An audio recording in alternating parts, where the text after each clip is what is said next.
नमस्कार।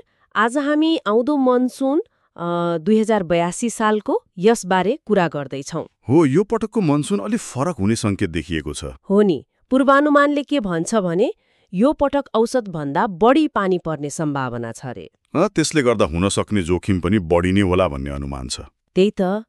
अनि यसलाई कसरी सामना गर्ने भनेर राष्ट्रिय विपद जोखिम न्यूनीकरण तथा व्यवस्थापन प्राधिकरणले एउटा योजना बनाएको रहेछ।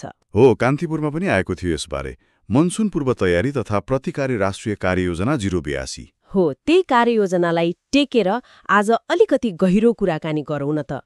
यो वर्ष जोखिम कस्तो छ अनि हाम्रो तयारी कति बलियो छ त? अवश्य।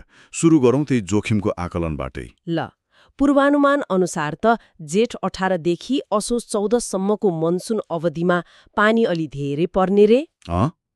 अनि त्यसले गर्दा क्षति पनि बढी हुन सक्ने देखिन्छ। देशभरि होइन, झण्डै 20 लाख मानिस प्रभावित हुन सक्ने अनुमान गरिएको छ। 20 लाख? यो त सानो संख्या होइन। 4,57,000 घरधुरी पर्छ यसमा। निकै ठूलो संख्या हो। यसले त जनजीवनमै कस्तो असर पार्ला। हो, तर यो जोखिम सबैतिर बराबर चाहिँ छैन। त्यो कार्ययोजना हेर्दा सबैभन्दा बढी जोखिम लुम्बिनी प्रदेशमा देखिन्छ। ए हो र? लुम्बिनीमा कति जति? त्यहाँ 5,23,000 भन्दा बढी मानिस प्रभावित हुने अनुमान छ।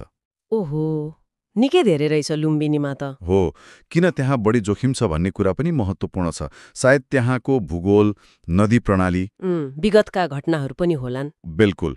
अनि यसको ठिक उल्टो कर्णालीमा चाहिँ सबैभन्दा कम जोखिम लेखिन्छ, करिब 1,27,000 जति। भनेपछि प्रदेश अनुसार जोखिम निकै फरक रहेछ। हो नि, वर्षाको सम्भावना पनि ठाउँ अनुसार फरक छ। जस्तो कर्णालीको पूर्वी भाग, लुम्बिनीको उत्तरी भाग अनि गण्डकीका धेरै ठाउँमा सरदरभन्दा बढी पानी पर्ने सम्भावना 55 देखि 65% छ। ए, त्यो त उच्च सम्भावना नै भयो। हो, अरू केही ठाउँमा 45 देखि 55% अनि बाँकी ठाउँमा 35 देखि 45%। यो आँकडाले झन गम्भीर बनाउँछ अवस्थालाई।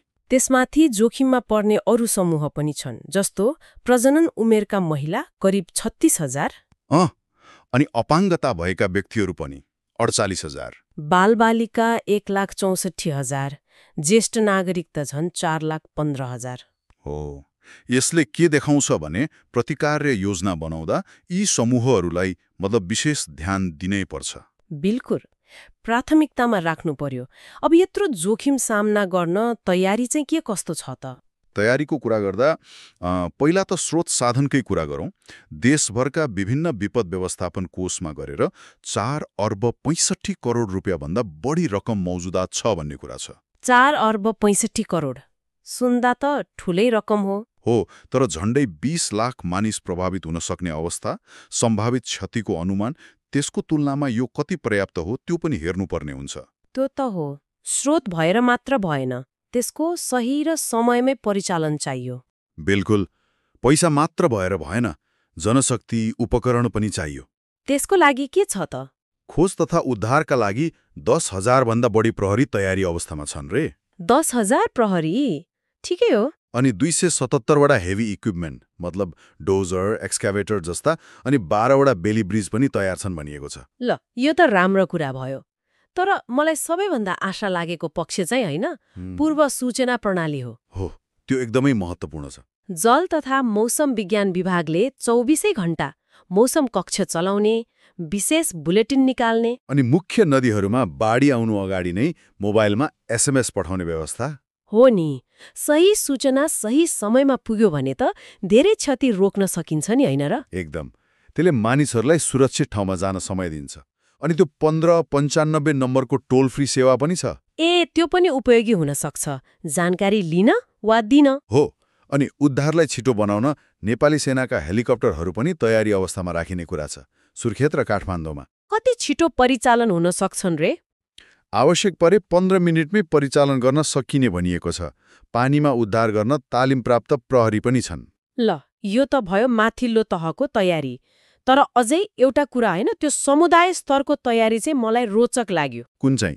त्यो विपद सूचकको कुरा? हो, त्यही।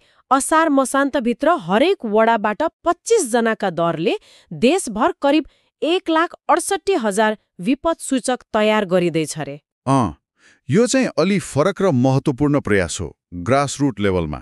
यिनीहरूको काम के हुने रहेछ त? यिनीहरूले चाहिँ आफ्नो समुदायमा जोखिमको अवस्था कस्तो छ, केही खतरा देखियो कि भनेर तत्काल सूचना सङ्कलन गर्ने र सम्बन्धित निकायमा पठाउने। मतलब स्थानीय तहबाटै सूचना प्रवाह हुने भयो। 3675 स्वयंसेवक पनि तयार गर्ने योजना छ रे। हो, यो समुदाय स्तरको संयन्त्र कति प्रभावकारी हुन्छ त्यो चाहिँ अब हेर्नुपर्छ, तर अवधारणा राम्रो छ। त्यसो भए समग्रमा हेर्दा के देखियो त? एकातिर यो वर्ष मनसुनको जोखिम बढी छ। हो, खास गरी लुम्बिनी जस्तो प्रदेशमा। तर अर्कोतिर त्यसलाई सामना गर्न आर्थिक स्रोत, जनशक्ति, उपकरण अनि पूर्व सूचना प्रणाली र समुदाय तहका विपद सूचकसम्मका योजनाहरू पनि बनेका छन्। हो, योजनाहरू कागजमा हेर्दा त बलिया नै देखिन्छन्। स्रोत साधन, जनशक्ति व्यवस्थापन, पूर्व सूचना, समुदायको संलग्नता, यी सबै सकारात्मक पक्ष हुन्। तर योजना बन्नु र वास्तविक विपद आइपर्दा त्यसको प्रभावकारी कार्यान्वयन हुनु त्यो अलि फरक कुरा हो। त्यही त मेरो मनमा पनि त्यही प्रश्न आयो। यी सबै योजना र तयारीहरू त भए, तर यिनीहरूको प्रभावकारिता वास्तविक प्रभावित समुदायसम्म कसरी पुग्ला? खास गरी सबैभन्दा जोखिममा रहेका, भौगोलिक रूपमा विकट ठाउँमा बसिरहेका अनि राज्यको पहुँच सहजै नपुग्नेहरूसम्म उनीहरूले यो तयारीबाट साँच्चै लाभ लिन सक्लान् त? यो नै अबको मुख्य सोच्नुपर्ने कुरा हो, होइन र? बिल्कुल, योजनाको सफलता नै त्यसको कार्यान्वयन र पहुँचमा निर्भर गर्छ।